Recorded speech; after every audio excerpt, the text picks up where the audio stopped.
Olá a todos, meu nome é Lucas Santos, eu sou aluno de graduação do Instituto de Física da UNB. Eu vou mostrar para vocês um pouco do meu trabalho desenvolvido nesse programa de iniciação científica sob orientação da professora Vanessa Carvalho de Andrade. É um trabalho na área de gravitação, e os objetivos principais são estudar a construção de uma teoria alternativa à relatividade geral, que no caso aqui é o teleparalelismo relativístico, e também investigar como esse formalismo alternativo pode ser utilizado para a obtenção de equações de campo teleparalelas de alguns buracos negros em regime clássico. Bem, então aqui temos o título do plano de trabalho, as diferentes faces dos buracos negros, que tenta, de uma forma um tanto quanto lúdica, como vocês podem ver, transmitir essa ideia de que os buracos negros podem ser descritos sob a perspectiva de diferentes formalismos, como veremos ao longo da apresentação.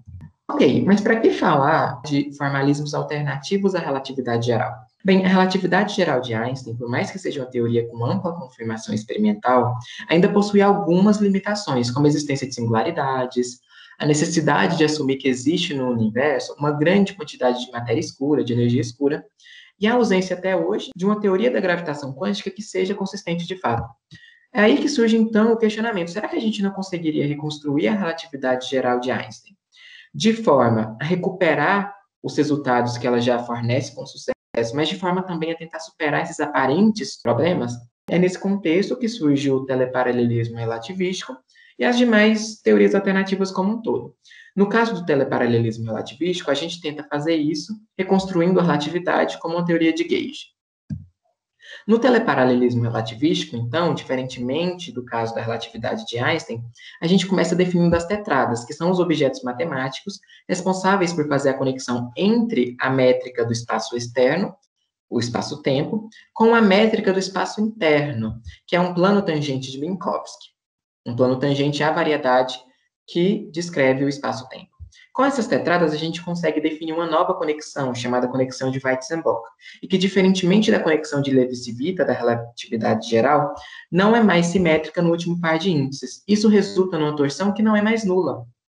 Ou seja, enquanto na relatividade geral a gente tinha uma curvatura não nula, que era responsável pela interação gravitacional, uma torção identicamente nula, aqui a gente tem o contrário. A curvatura que é nula, devido às propriedades desses objetos matemáticos que a gente definiu, e a torção é não nula.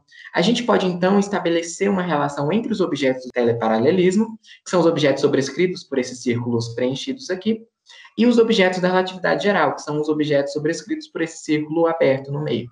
E essa relação é concretizada por intermédio dessa expressão e nos leva a um resultado muito importante, que é a equivalência entre as lagrangianas teleparalela e de Einstein-Hilbert, da relatividade geral. Ou seja, existe, de fato, uma equivalência entre as descrições de cada teoria em regime clássico. Como a gente tem uma lagrangiana aqui, a gente consegue naturalmente encontrar uma equação de campo, no caso, a equação de campo teleparalela, cuja forma geral é dada por essa equação aqui. A gente pode, então, concretizar o objetivo do plano de trabalho, que é encontrar equações de campo teleparalelas para alguns modelos de buraco negro. Nesse caso, o modelo de Schwarzschild, que descreve um buraco negro estático, cuja solução é essa aqui, e o modelo de Kerr, que descreve um buraco negro em rotação. Nessa apresentação, eu vou me ater ao modelo de Schwarzschild. O que nós fizemos? Nós encontramos a tetrada que recupera a solução de Schwarzschild, do slide anterior. Com ela, achamos as conexões não nulas e, consequentemente, as componentes não nulas da torção, que dependem diretamente dessas conexões de Weizenbach. Esses são, então, os ingredientes suficientes e necessários para montar as equações de campo. Aqui, como exemplo, eu dei essa equação, mas são várias, são 16 no caso de Schwarzschild, e é interessante que, de fato, a gente consegue ver que existe uma equivalência de descrição em regime clássico entre as equações de campo, como essa aqui, e as equações de campo lá da relatividade de Einstein. Mas o interessante é que se abre um novo horizonte, porque em regimes onde vale a mecânica quântica, por exemplo, o comportamento delas é diferente. Então, as equações teleparalelas são uma alternativa a tentar, né, superar aqueles problemas que eu citei no início. Aqui estão, então, algumas das fontes que eu usei para montar essa apresentação, mas que estão descritas de forma mais completa lá no relatório final. E eu gostaria só de dizer que, como o tempo aqui é escasso, realmente não dá tempo de demonstrar nada efetivamente para vocês, e só de mostrar alguns pontos principais do que foi feito, né? Mas eu espero que tenha dado para entender a ideia geral do projeto. Finalmente, eu gostaria só de agradecer ao PROIC pela realização do Programa de Iniciação Científica, onde foi realizada essa pesquisa, e também à Fundação Universidade de Brasília pelo fornecimento de bolsa. Então, é isso, e muito obrigado a todos pela atenção.